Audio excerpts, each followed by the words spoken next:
Okay, so just walking towards the west side of the property. We're still at the north side. I inherited a nice trampoline for kids. I looked this up. This is probably about a $300-400 trampoline.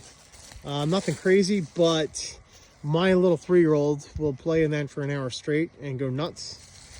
This is around the back of the top of the property, which is the deck out back. Now, one of the things my wife noticed was there's no poles or anything. There's no rails. Okay.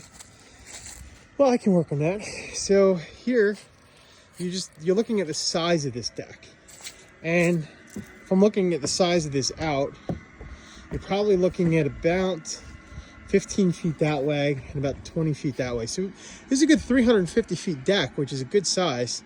There is some roughness in the back here. Not a big deal. It's more aesthetic.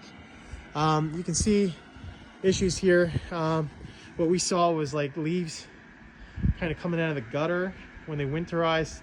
Nobody went through and cleaned out the gutter, and this led to water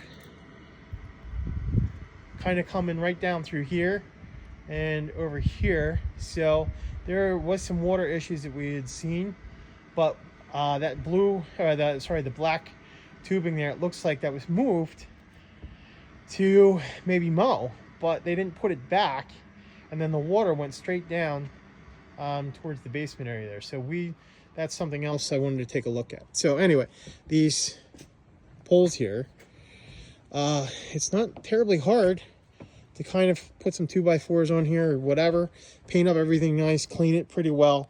The structure on this is pretty good, so I'm not too worried about it. If I have to replace something at some point, I will, but this just needs clean up, sanded, and see, like, it looks like there's remnants of paint on it, but I mean, it probably wasn't painted. It was probably painted 30-40 years ago. So the back here, the brick looks really good.